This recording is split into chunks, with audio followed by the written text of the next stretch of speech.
Excellent. Well, welcome to your Thursday roundtable. Your membership dollars at work. I will start like we always start with our community agreements. These were developed by your Committee on Equity, Diversity, and Inclusion several years ago, but are for use for everyone in AIA Oregon. And I won't read this to you word for word because y'all can read, but I will just read the intro, which says we seek a community and culture that is respectful, comfortable, open, curious, inclusive, and kind. Community agreements help us identify concrete ways to create a cohesive and safe place to exchange ideas, enable us to interact more cooperatively, and keep us on track. And that list of the community agreements, again, were developed by that committee, which is one of the benefits of membership. Hopefully one of the places where members get some of their value. And we think they're a good way to behave, not just here in our committees, but everywhere you go. There's Molly Jacobs. Let's admit Molly Jacobs. Oh, you can also, by the way, while we're going through this, feel free to drop questions in the chat.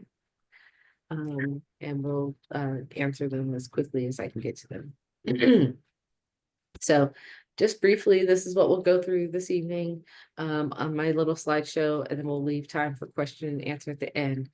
Just a quick intro, welcome, budgeting and dues overview, and some specifics on percentages, breakdowns, and how we determine value and give investment to the chapter.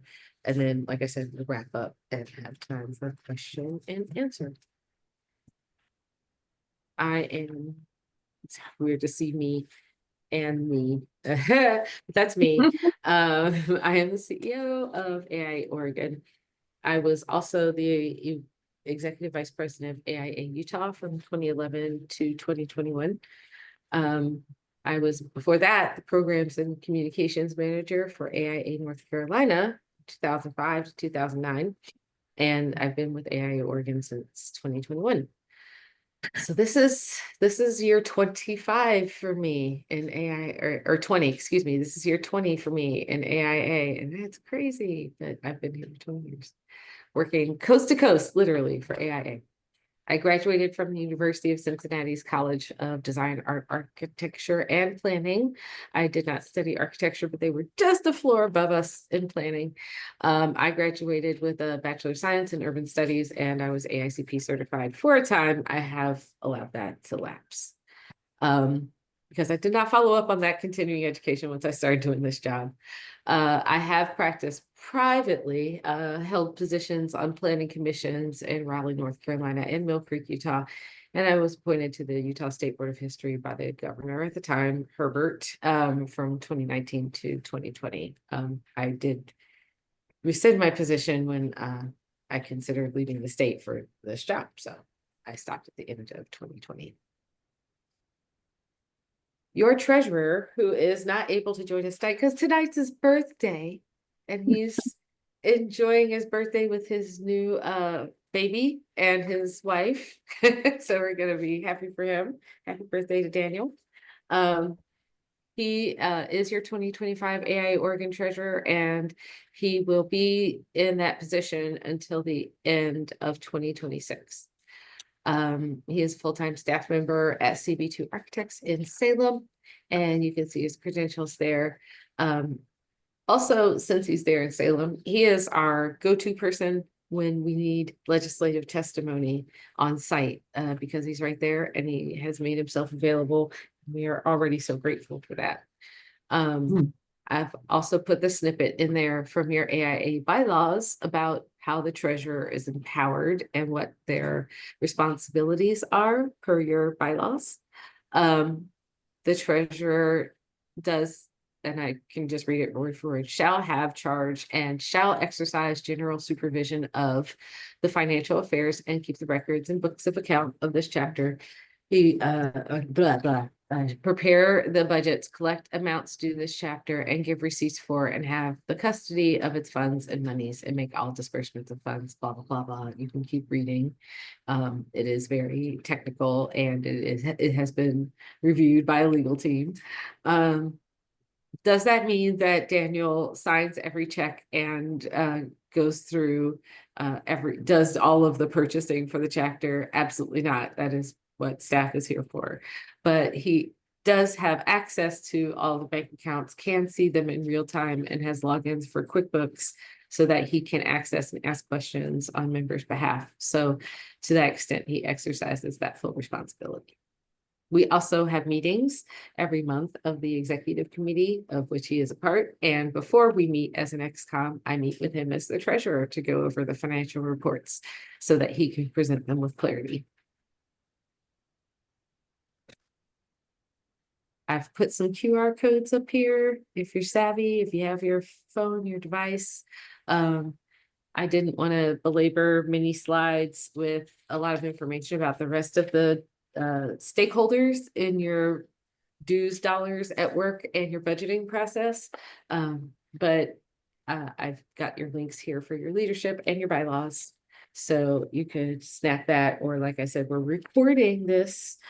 Also, they're just easy to find links on your website at aioregon.org, which is your resource and one of your member benefits. One of the things that goes into the budgeting process. But it's only valuable if you use it. So I'll give you a second to access those things or bookmark them, or just take a quick picture with your capture. Right.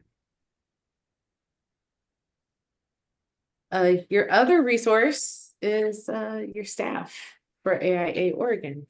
That is me in the middle again, but Kathy Wendland to the right. and Paul Davis, your member experience manager. If you haven't met him yet, he's been with us now. It'll be almost a year now, in just a few weeks. He joined us right before we went to the Oregon Design Conference in Bend in 2024 and jumped right in with getting materials ready, making sure we had survey materials so that we could find out how we did and get member feedback, and took amazing photos of all of us there together in Bend to capture the event so that we could show people like what a good time we had and how much we learned together. So it was really valuable right away. Not pictured here is Colleen Bastendorf, who is our event and venue coordinator. She was actually sick that day, so we've got to get her makeup and do some more group photos, but wanted to have something to show everybody.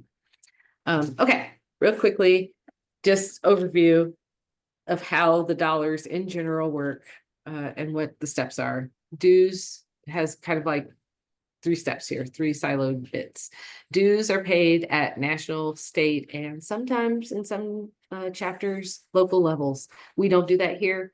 We don't charge for sections, but there are some governance models where they do. That's not anything that's been brought up, and it's not something that, unless it was generated by members, would be likely to come up. The AIA Oregon architect dues in 2025 were $405, and your headquarters architect dues in 2025 were $330 for a grand total of $735. I don't have all of the rest of the numbers, the associates and all the other levels in front of me. I just took the biggest chunk of what I thought most people who were joining might be members of, but we can certainly talk about how they arrived at those dollars. I've been with the organization for a long time, and I can tell you this has been very like small incremental dues changes over time that got to this dollar amount, mostly based on the consumer price index, which is enabled in both our local bylaws and the headquarters bylaws, that we can increase dues annually by the consumer price index without a member vote of the full body.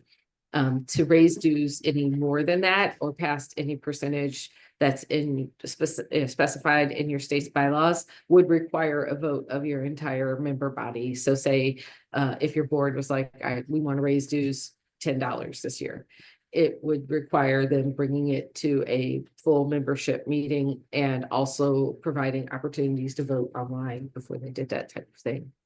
Although they could pass a resolution as a board to go do that. They are able to raise dues by certain amounts to cover reserves and other things, but they have some rules around how much they can charge. And so the dollar amount that you see before you, I think if I remember correctly, back in the day, it was like $435 when I first started in 2005 working for AIA. And I think this dollar amount represents, like I said, small changes that have kept up with the economy over the years. Number two, the budget that we prepare is the estimate of income and expenditure for our chapter. Our IRS status dictates the ways that we can earn non-dues revenue, which is everything outside of member dues, while also receiving member dues to accomplish our mission to serve members, specifically because of our 501c6 designation and a not-for-profit status, where we also get to lobby, which is important to what we do. Nonprofits, the other type where you can be a charitable organization, the big difference is that they're not supposed to lobby or in the same way. And so the third bit is that our member value, which is, different than raw dollars, it's what you get out of it, right? Our member value is then achieved by how we deliver service back to you. We try and quantify that by things like our chapter accreditation, which is an action we have to go through every year with headquarters, where they ask us about core member services, which I'll talk about in a minute.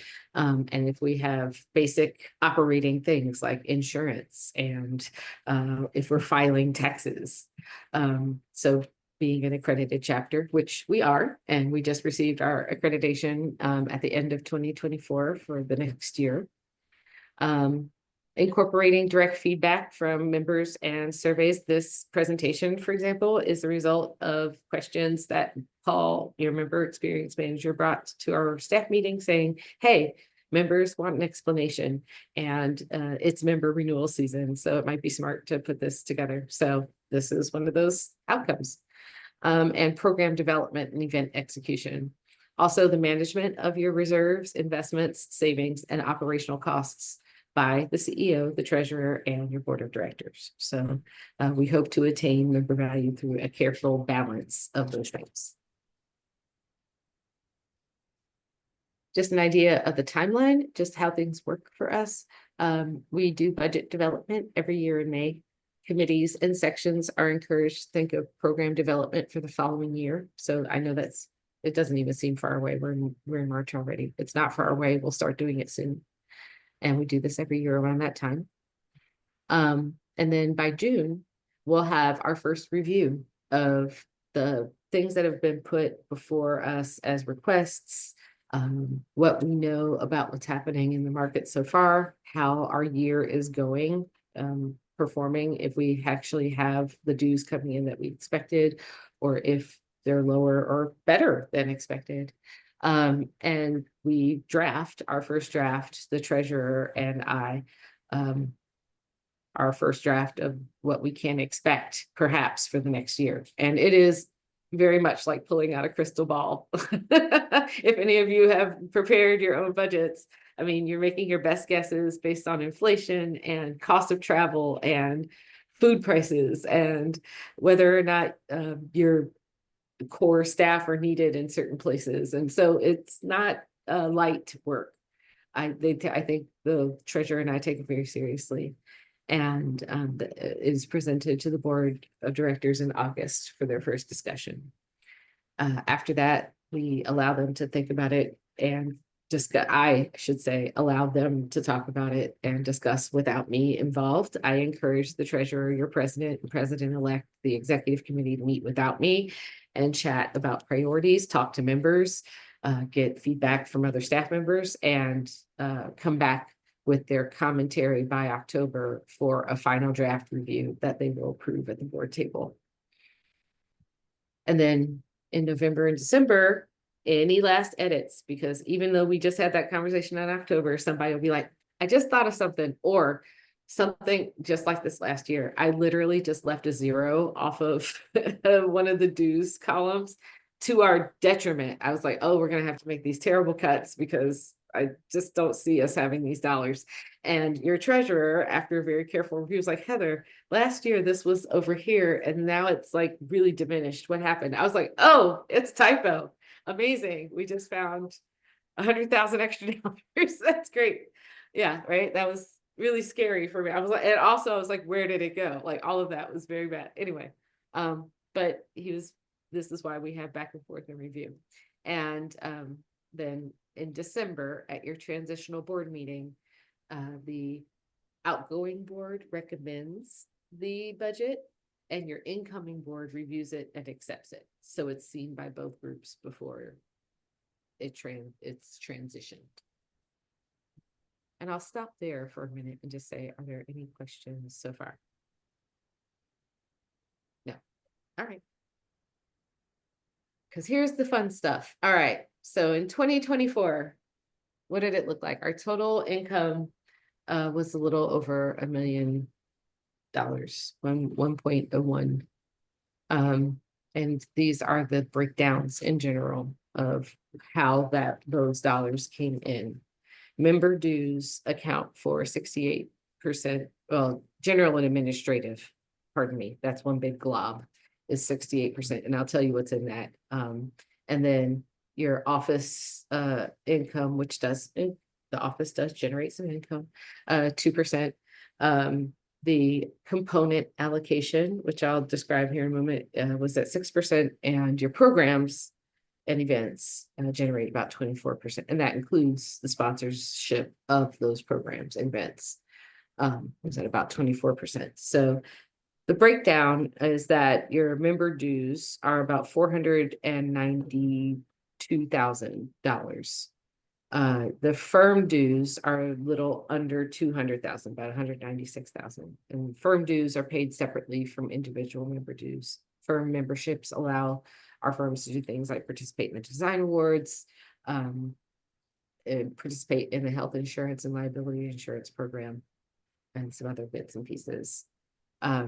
Individual allied dues are a little under $1,500, and some of our sections generated funds by getting separate section only sponsorships, and that was about $4,400.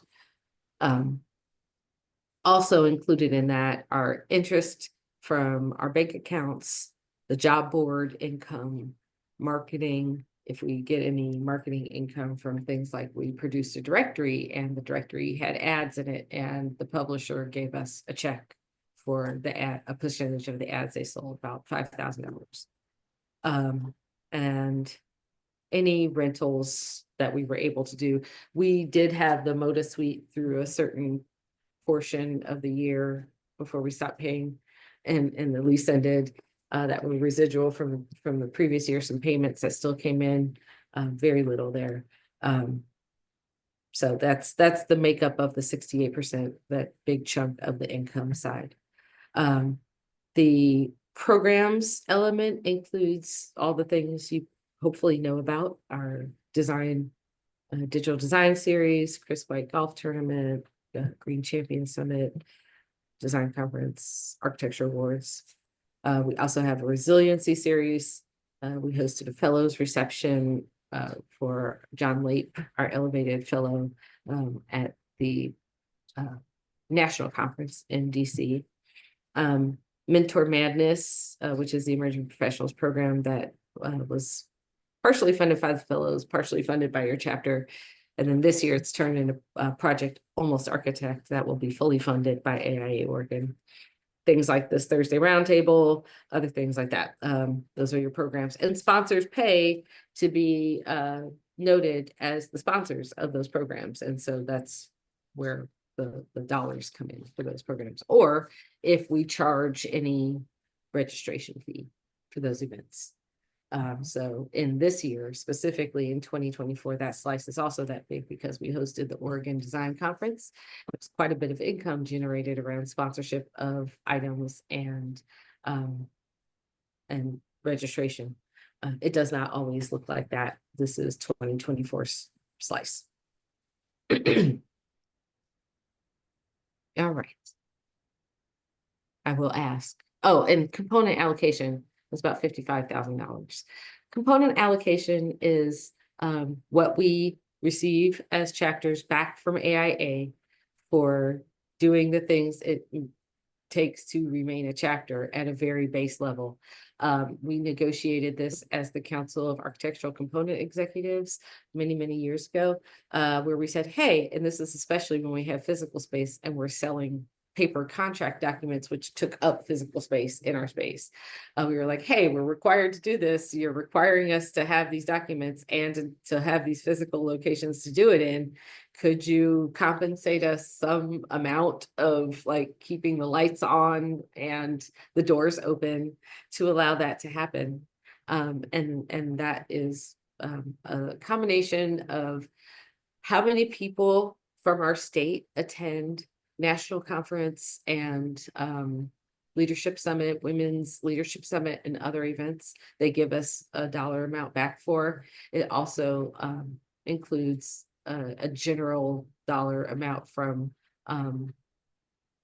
any revenue generated over 3% of the national budget goal. So if they make 3% more than they expected to, they give our chapters a percentage of that as well. So that's component resource allocation. It's very formulaic, and I'm sorry I don't have the actual formula in front of me because National does, but it is our check comes, they tell us what it's going to be.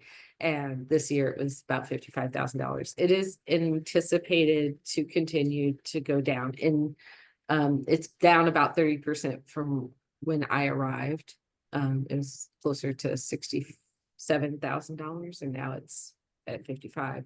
I anticipate it to continue because many of us don't have physical locations, and because contract documents have moved online, and that's no longer a part of this argument.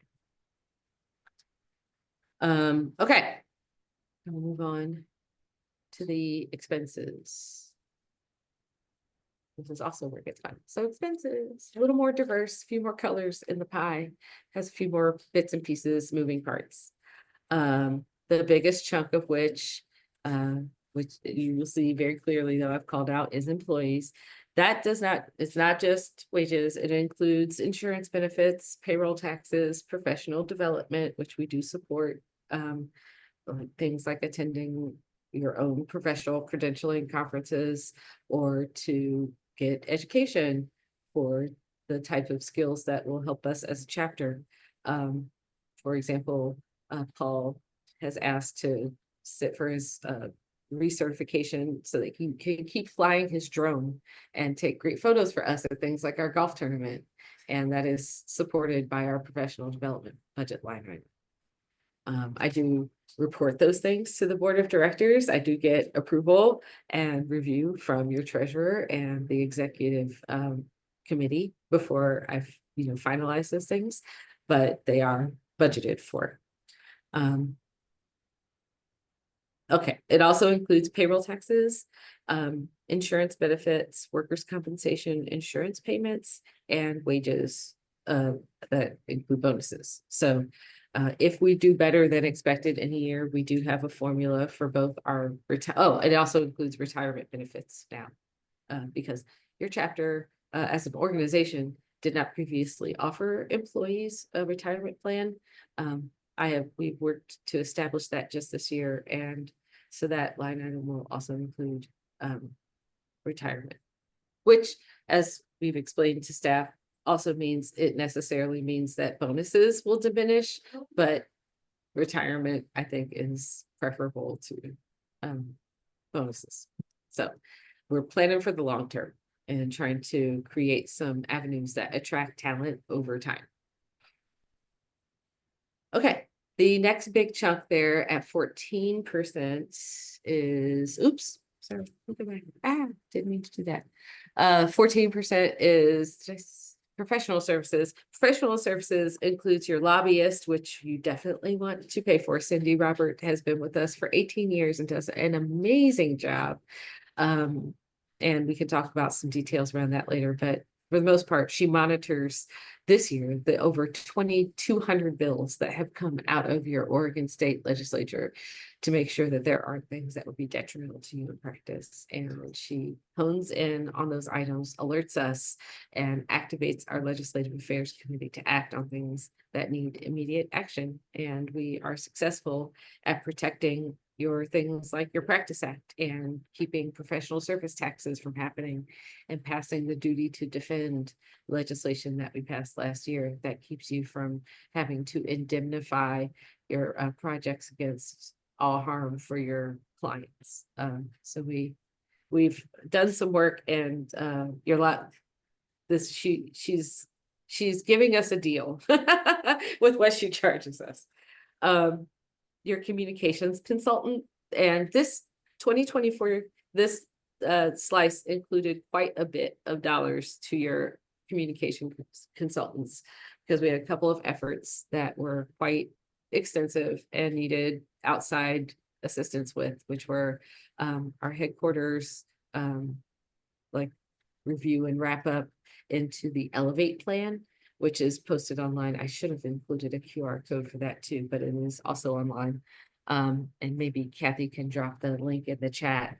And then also the finalization of the commentary around what we would do for our new headquarters, which was, in fact, not build a headquarters, which was and led to the rest of the Elevate plan, which includes things like giving back to the sections, creating some grant programs, and doing some hiring of new staff, which included Paul immediately. So, oh, Kathy. What was it you wanted me to put in the chat? I'm sorry. A link to the Elevate page. Oh, okay. Thank you. Next there, the 18% chunk. Is that the office one? That's the office one. The office includes insurance, software, marketing. So like when we've done Facebook boosts, we don't have like a marketing staff or anything like that. That's but we do sometimes pay for a boost of an ad or something like that. Very minimal cost in the marketing department, like $500. More expensive though would be things like the capital outlay for new computers. Like when we hire a new person, we want to make sure they get a new laptop. Equipment, supplies, postage, telephone, and internet, which is now not in an office because we're all working remotely, but we are supporting percentage of our employees' phone bill to stay connected, and the actual expense of replacing or repairing physical hardware. Telephone and internet connections, and last year that did include operational expenses for Zoom, Adobe, Constant Contact, and a project software we were using called Asana. Those costs, by the way, are eliminated in 2025 with a savings of nearly $8,000. We broke up with, that was one of the first things that Paul did when he was hired, was tell us what we needed to break up with in our software that we were wasting money on, where we could experience some more efficiencies. We've replaced Zoom for the most part with Teams. I know we're on Zoom tonight, but that's only for certain events, and we're working with a much smaller package than we used to. Oh, there's the list. So this is the scaled down version of Zoom that's saving us a couple thousand, a few $100s, I should say. We also got rid of our Adobe subscription and are using Affinity, which was freeware that we then paid a one-time like download pay for instead of the subscriptions. We were paying for Adobe, which was nearly $6,000. Constant Contact and Click and Asana, which were also a few $100s a piece. So yeah, nearly saving about $8,000. We had to do those things so that we didn't lose any member service, because we also didn't raise member dues in 2025. So these dollars that you're seeing here as far as income are going to be very much the same for 2025, we hope, at least as far as the dues part, because we didn't raise dues. At least not on our end. And then let's see, reserves. continue to be rebuilt after the expense of closing the Center for Architecture, and we'll talk about that a little bit at the end. And if we have enough time, I'll get into some details, but suffice it to say, it was not without some expense that we had to get out of our lease and make some repairs to the building before we left. So there was expense in closing the CFA, and we are trying to rebuild our reserves post that. 1% is not, and I've expressed this to your board of directors, it's not what I expect us to be able to set aside. Because we decided not to raise dues, and because the board also asked me to still give the staff their cost of living increase. That's what we were able to contribute to reserves this year, but it should be closer to 10%, and that remains our goal moving forward. I will say we obviously thank the board for that, and it's because they have managed things skillfully that they can make those type of decisions. But I will continue to ask them to, focus on rebuilding reserves in our subsequent years here, as we look for more ways to save money. And then the 5% there, let's see, which one was that? Section allocation. Oh no, that's supported travel. Excuse me. Supported travel includes your president-elect, your president, and any stipends that we give at the section level for people to go to things like grassroots leadership summit, I should say, or national conference. Okay, I think I covered everything. Section allocation, I didn't. Okay, that's the 3%. Section allocation is it's the portion of your dues that we have calculated. Each section can have in their budget. It's like a separate budget. It's still a part of the whole, but it's what they know they are allocated to spend in a year. So they don't have to keep coming back and saying, can we have some money for this program? Or can we have some money for this program? We just have assigned them based on the number of members in their section, a per member dollar amount that allows them to know what they can plan for, like holiday parties or their PCAs, or if they'd like to support some people to travel. Portland does that with some of their budget. So that is what that 3% is. And I'll stop there again and ask if we have any questions. I do. Yes. How does the income for 2024 compare to the prior, say, 3 or 5 years? Yeah, it is. It's been reasonably steady, in fact, since I arrived. I can't speak for 5 years. I can look at the books. They're little, they look like there's more in reserves, but those reserves were actually the remainder of the loan you had to pay back for the upfit, the tenant improvement upfit you made on the Center for Architecture. So this $1.1 million has been pretty much the income and expense for the last 3 years that I've been here. It's been pretty steady. It changes slightly in the years where we don't have the Oregon Design Conference. So like this year, in 2024, we had ODC. That does add a few dollars on either end. So we might in 2025 look more like 950, but it will be still very close. And how does that compare to membership numbers? Are membership numbers remaining equivalently steady? Kathy might have better track on this than I do.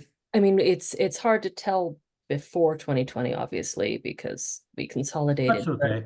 But in 2020, it was around 1,600, and it is still looking to be around 1,600 this year. So there's been little bits of fluctuation, but not much. I would say within 500 to 800. Okay. Now, to your point, Ned, and I think this is important to note, we've gone through a lot of other things that your organization, I think, has weathered very well, considering like we've gone through pandemic and through the actual shutdown of physical spaces. And then back through asking the members, like, how do you want to navigate past this or to the next thing?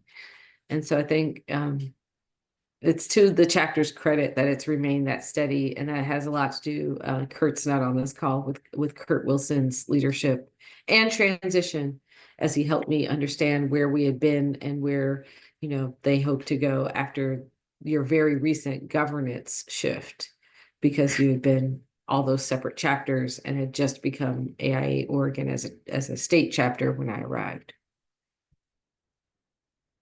I can't hear you, Ned, you're muted. Oh, you mentioned that there are certain things that, certain revenue streams that you cannot take advantage of because of, the classification, the IRS classification. So what are things you can take advantage of, and what Yeah. things do you have to stay away from broadly? We cannot, well, we don't have a PAC, so the first thing we don't do is take political contributions. We cannot, we're not a charitable organization, so we can take donations, but they're not a tax write-off, so they're not very useful to people that way. We can take sponsorships, which we do sell. We have a robust sponsorship program.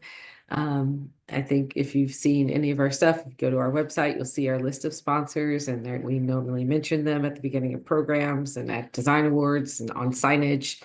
So that's one of the approved ways, through charging registration fees, and through receiving limited, very specific grants that are not meant to encourage lobbying or to assist with things that would normally be covered by member dues, which is pretty much everything. The IRS doesn't like it if you're gonna get dues to also apply for grants. So mostly they'd like us to not apply for grants.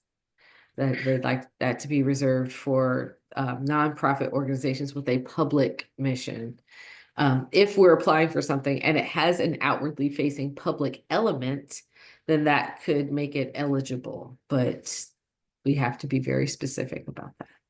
Well, it would seem to Oh. me that the current, programs are very much outward. And do they not like it, or is it prohibited? It is, if they would find that we're really just serving our own members or even just a population of architects, it could be prohibited Oh, unless it is broadly public, and that to them that means we've made every effort to broadly and publicly advertise it, which we don't. I don't Okay. buy ad space in a newspaper or use television airwaves. I mostly, just advertise to our own membership. Hmm. And when I do advertise to the broader architectural community, I am still using a limited public. I'm not reaching out to a broad public. Would you share what our rent was at the C of A and what the monthly payment was for the TI work? I mean, I don't have those numbers in front of me since they're not exactly relevant to the 2024 budget. And we've kind of gone through this before, but I believe we were close to $12,000 a month in rent. Okay. The loan payment was another $1,200 or so on top of that. The taxes, because you had to pay taxes, property taxes to the city and to the state, were somewhere in the they were paid quarterly, and they were in the $10,000 range. This is quite expensive space. It worked out to somewhere between $150,000 to $180,000 a year. Is that accounted for as income in this pie chart? Is it accounted for as income? Well, again, does it reduce the expense number, I guess? And what did we do with that hundred and whatever it is, $1,000? Well, what it did was it reduced your reserves. You had about $250,000 in reserves. before we left that space, the rent and the other things, those ongoing costs were not the things that put you behind to where we're trying to increase revenue again. Okay, What did that was the additional $125,000 or so, and then the additional $70,000. So it depleted your reserves basically to get out of the building. We had to, because of the way your lease was worded, we had to do a bunch of repairs in the space that had been messed up in a freeze thaw thing where all of your electrical systems were fried. And there was water in the basement and there was extensive damage to the finishes on the walls. It was bad. And the landlord was not particularly inclined to be like generous about anything. So we had to engage in mediation to end our lease. And then the loan that we continued to pay on, those payments continued past the date of your lease expiration. So your loan outstripped your lease. And yeah, those payments had to continue to get paid until they were finished. I'm sorry, go ahead, Ken. If I think if I understood what you were asking, so the money that we now have because we're not paying that is gone to pay it for a new staff member. Was that Well, what that too. And to pay for the things that we continue to pay for that have all gone, I was gonna get to that, Kathy. Yes, we added new staff. Also, everything continues to cost more for us as an organization as well. So those costs that existed that to put on programs or to do all of the other things that we were doing in the CFA that we're now doing in other places still cost money. Sure. And all of the costs to do all the other things we were still doing, like the Chris White Golf Tournament and which, for example, 5 years ago cost $14,000, now costs $24,000. Everything costs more and at a great rate. So that is also where a good chunk of those dollars have gone. Okay, thank you. It's a fair question, but it's unfortunately we suffer the same things that every household does. Sure. And I totally get that. Totally. Yeah. I just was curious as to where it was going. And Yeah. Thank you for all. You're Thank welcome. Yeah. So so we try and take those dues and payments and turn them with what we know into value and experience for you guys as members. And we know that the member needs and wants are pretty specific, right? You want some quality programming, you want local options and events, and some targeted support for things like small firms and emerging professionals, our fellows, the Urban Design Committee. And then, of course, we have to meet our requirements for core member services, which cover all of those bits. I cannot overemphasize though how much advocacy means to you as an organization, both at a federal level and at a local level. We've been working tirelessly this session, for example, with the interior designers, so that we get this attempt that they would like to get at a certification act right, because their first attempt at it was to edit your practice act, to just make a rough kind of hack and cut and paste and include interior designers in huge chunks of your practice act. So this is where your a lot of your value is found, but is still, I know, remains invisible. And this is where I was going to get to that part we were just talking about, Kathy. So while we've got the needs and wants that we know remain the same, and we have to keep giving, of course, everything continues to go up and we have to figure out what that balance is. So to your point, Ned, and what we'd love it if you could help us do is to help us prioritize by doing things like this and having good conversation. You can email your leadership directly with John Flynn or the board of directors, or your treasurer, of course, talking to me or us having these type of conversations with members. But then also you can collaborate with your fellow members, joining a committee or through a section, make a suggestion about what else we can do with our dollars, because we have some good success stories around how we are elevating. And to your point, Ned, what some of those dollars are going to some new success stories that we have. Our Oregon Leadership Summit, for example, that we just did now for the second year, is funded at $24,000. That was not funded for any, we didn't fund that at all before in the budget. And now we have set aside $24,000 to give dollars directly back to members for coming to Salem, participating in the Oregon Leadership Summit, and advocating for our issues with your state representatives. So we just had 14 or 15 people come join us. Not enough people, quite frankly, come join us to take advantage of that, where we provided the breakfast. Cindy, Robert, and Kim Olson gave a briefing. We went out and we lobbied the state capitol.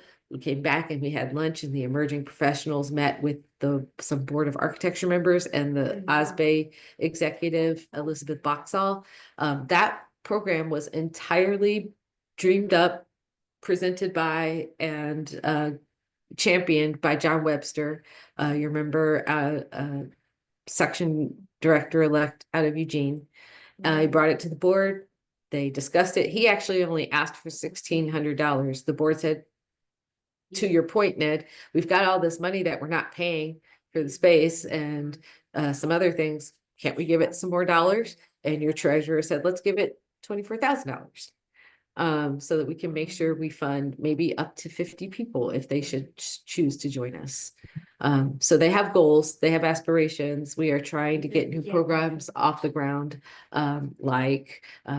We've got a new lunch with have a lunch with the architect series going on in Portland, where folks are getting together and we're just fostering conversation around topics that are important, like what are we going to do with these new executive orders, or what is going on, right? To foster more member to member communication, and for us to just listen and see how we can be effective or strategic with new programming or new education that helps.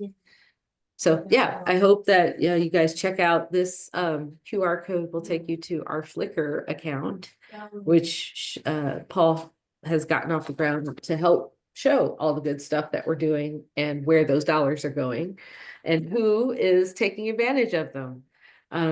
And I'll say again, your membership, I think, covers a lot of great, valuable areas, but it's not useful unless you get out and experience it. So if you haven't joined a committee, gone to a section meeting, listened in on a digital design series presentation, like take advantage of all the things that we offer for free so that you can at least get the benefit of being a part of your organization. It's AIA is not some giant living off in the hillside. It is you. And your resources here, staff and I are just here to make sure that we execute the things that you'd like to see. I'm going to put in a quick plug for the Project Almost Architect too, because that is another member designed and implemented program.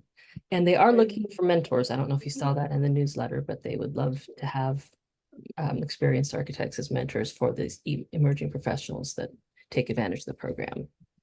Yeah. Well, I signed up. Oh, good. Oh, for you. thank you. Yay. Thank you. Ned, what are you saying? I was Sorry. going to say, hi, Molly, one of my PSU former students. Hi. And that's kind of where I think I can best contribute that mentorship ability is to, I spend nights going down to Shattuck Hall, weekends, and I just wander in and go to all the studios, not my own students. And And just that way. And I say yes, absolutely. And I recognize and understand that a lot of our members contribute in that way. Yeah. Literally just by paying your dues, quite frankly, you are contributing because I get to say in my advocacy conversations, I represent 1,600 members who feel like XYZ. So literally as just being a member helps so much because I'm able to say I'm representing you, and it does matter in conversations. If you wanted to expand on that, though, just one other little thing you could do that gets so much value out of your membership, get to know your state representative. call them up once or twice and just say, hey, I'm a member of AIA. I live in your district. These are our priority items. And if you ever need to call me for a resource, I'm here. And that will go so far to help us all out and get so many more valuable things out of your dollars for your membership. Heather, I have a question. Understanding that not everything that AIA Oregon does is easily quantified. I'm curious if there are ongoing like success metrics or performance indicators that are tracked over year, relating to member engagement, number of people, quality of engagement, phases of the profession, all of those sorts of things, and how that information is used to make decisions about how money is spent in programs. That's literally exactly why we hired Paul, your member experience manager. That was the outcome of the conversation around what do we do about the headquarters.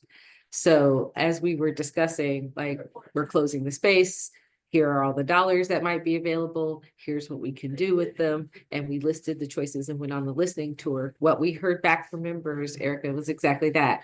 Could you get a person that would help us do that?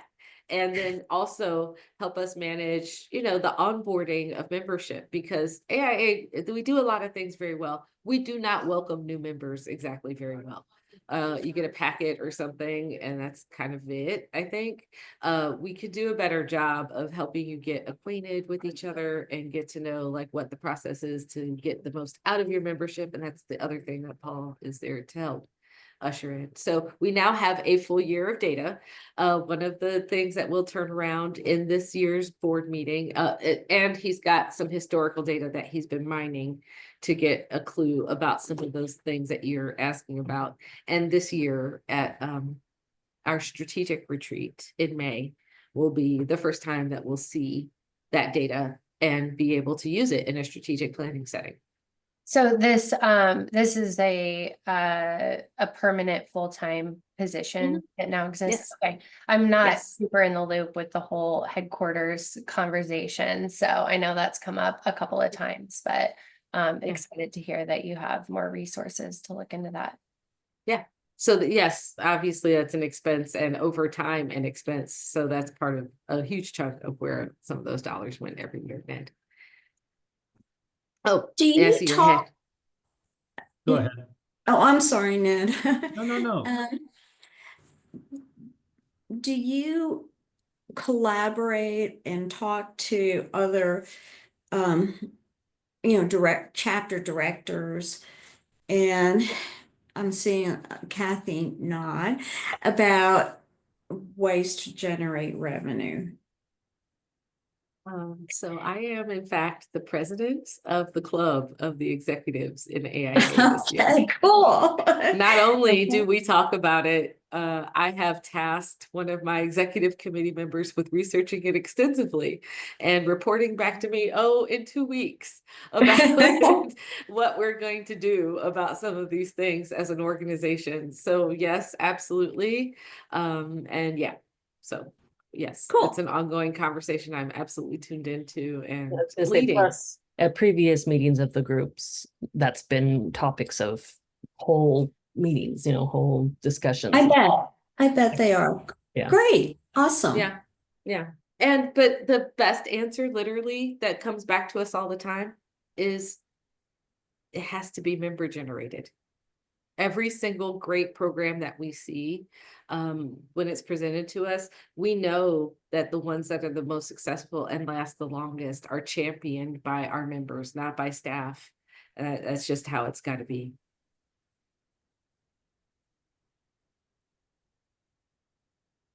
Any other questions? We're coming up on time. Ned, you did have something there. Yeah, but I could take up a lot more time, but I know we want to wrap this up. I mean, I'm available still for a few more minutes, so Okay. if you wanted to ask something else, that's what we're here for. Sure. The move from multiple chapters to AIA Oregon was something that kind of surprised me. And I admittedly am not a political person to the tune of getting involved in all this. But I have my ways Hi, of Molly. contributing. And so I had a conversation with Paul at one of the emerging professionals get-togethers, and mentioned to him that, you know, I and a few others that I've talked to genuinely miss the clubhouse, the Center for Architecture. And I think a lot of it's generated, we had a bad experience with the landlord. Okay. I'm just shocked that a group of architects had a over budget, failing roof, failing leaking, failing all that. I mean, no one, if I was the landlord, I'd really be pissed and expect you to pay for it. It wasn't that's I'm explaining it incorrectly if that's Oh. the impression you're left with. So I'll rename my TED Talk here, How Not to Eat a Sweater Twice. We had a very old building, 100-year-old plus building, where the landlord had sketchy details on whether or not he had or hadn't repaired that roof recently. So sketchy roof, old age. Okay, so Under the roof it, was his hold on. responsibility. Hold is on, what hold you're on, saying. hold on. You gotta let me finish. There's more to it. So under that, we had rigid insulation panels. And then over the rigid insulation panels, we had this canvas structure that was hiding everything. I didn't know what was under the canvas structure, but when I got there, what I saw after whatever this significant freeze thaw event was the effects of water condensating. Bye, Anita. Water that had condensated between the old roof and this rigid insulation, and literally just sheeted down the walls, down the rigid insulation, and then down the walls. And that's what ruined the electrical. It ruined all the other stuff. That condition was created by us putting that rigid insulation in there. And that insulation went in though because of this cold, drafty roof that had never been fixed. And I'm a layperson, you'll have to forgive me, but this is how I understood it. Like, do you wear a sweater or do you eat a sweater? You wear a sweater, right? It should go on the outside somehow. And what we did was eat a sweater. And one of the solutions that was on the table that this is what the landlord wanted us to do, was to tear it all out and then put it all back. Put the rigid insulation back, put the canvas front structure. I said, absolutely not, because then we're also probably going to be liable for the warranty of that work for another however many years. And I don't want to be in a relationship with you that long. Furthermore, it was a bad idea. Like, what's worse than eating a sweater once? It would be to eat a sweater twice. That's the dumbest thing I've ever heard. So we're not going to do that. So what we had to do was go through mediation to get from what he wanted, which was for us to tear it all out and put it all back and fix the electrical and then put it all back and then be liable for anything that went wrong again. I had to engage in the mediation to get to where we wanted to be, which was no, we are going to take it all out. We're going to leave the roof exposed. We're going to fix the electrical because that is our problem now. And then we're going to get out of this building. And that's how we ended that.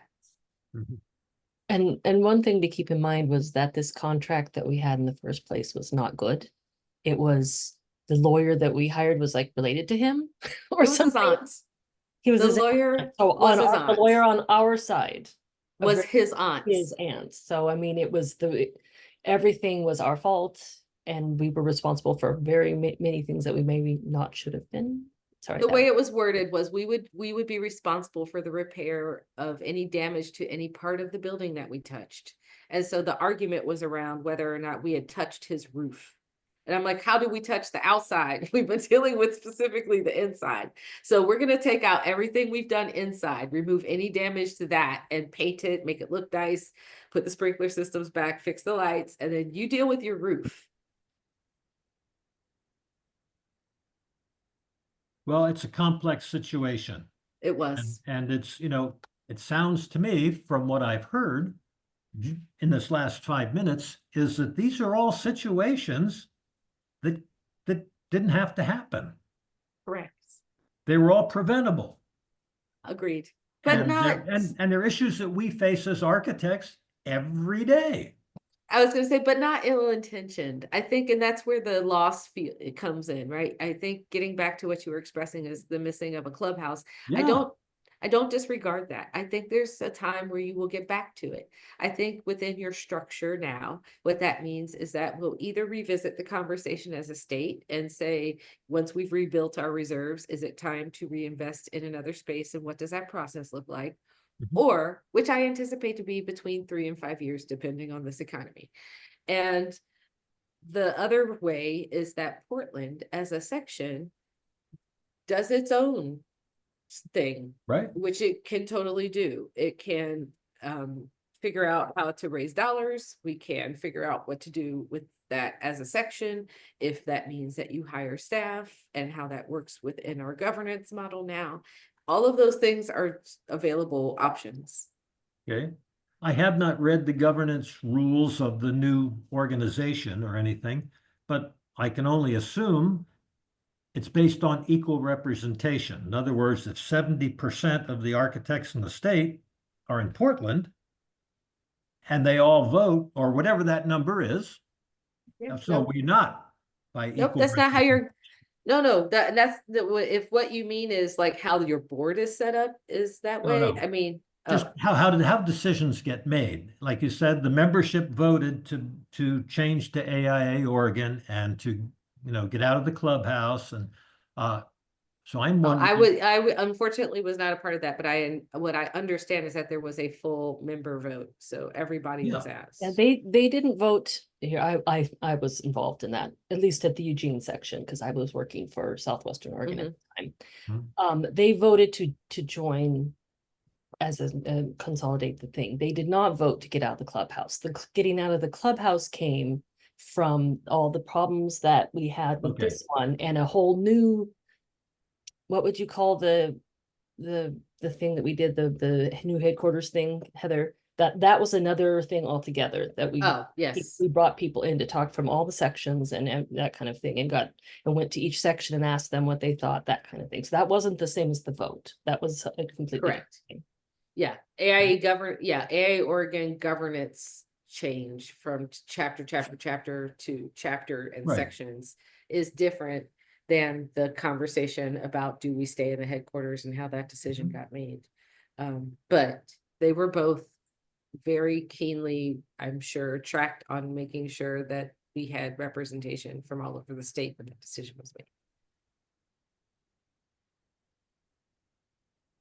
I know we need to jump off here. I just, I wanted to share a perspective on that. Sounds like the CFA was a pretty hairy situation there at the end, which I did not realize.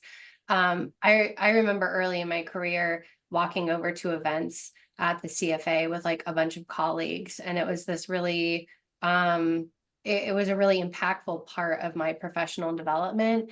And as my firm, Hinneberry Eddy, has brought all of our employees back downtown to work in person, there's really a sense that like community vitality is lacking. And I feel like emerging professionals in particular crave more in-person opportunities to connect with others. And it sounds like that can be offered through some of the programs that you have, but there's something really powerful in having a place that people go to regularly, and it's known, it starts to feel comfortable, and it just becomes part of the rhythm of being an architect in Portland. Again, I know that's not the explicit topic of today's conversation, but I just wanted to share that with you, and I hope that we can get back to something like that. I will. Well, I will point out one other thing that I know of from the last couple years of the CFA. People stopped coming. Yeah. The events, they wanted events in different places. They didn't want to go. And I mean, there were still people who would stop by and stuff, but they didn't want, less people were putting the events there, less people were showing up. So there were several impacts, there were things like, I'm not saying that it's going to happen again or whatever. I'm just saying that was another thing that influenced where we are now. And perhaps it's just an old white man speaking, but who's seeking some kind of nostalgia, but COVID and the whole remote working thing, and I'm just getting way off track now. I mean, where's our pinup space? No, well, so Oh. here's how we bring it all back together, probably put a bow on it to wrap up, which is this is exactly still the same conversation. And I'll go back to the ending, which was this is how you help us prioritize effectively. Okay. The way to do this is to take that message and share it with your president and your president-elect, or with your section leadership, which would be Jericho and Elisa in Portland, and to start putting it on the agenda for discussion, to say, I'd like this to be an agenda item that we discuss as a member body. And if there is, right, if there is volume, if there is appetite for it, then folks will join into the conversation. A task force will get started. Energy will gather, and I will have things to execute. The fact is, at the moment, I don't have other plans to execute other than what I have in the Elevate recommendations, which are for now to not be focused on a headquarters discussion.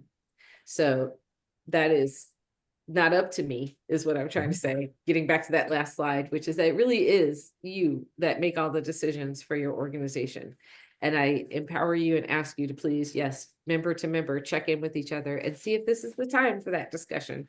And when it, and if when a that call goes appetite, out, yeah, if a call goes out, come to the meetings, because that's the other Yeah. thing. We did not, people didn't show up to. That's why I'm here. Yeah. Exactly. Yeah. Exactly. So And what I did ask Paul, when I spoke with him, I said, could you set me up for 15 minutes with the board? Rather than go to this section head, that section, and get a little, I mean, and just let me take up even 5 minutes. yeah, you're welcome, as you can come as a guest.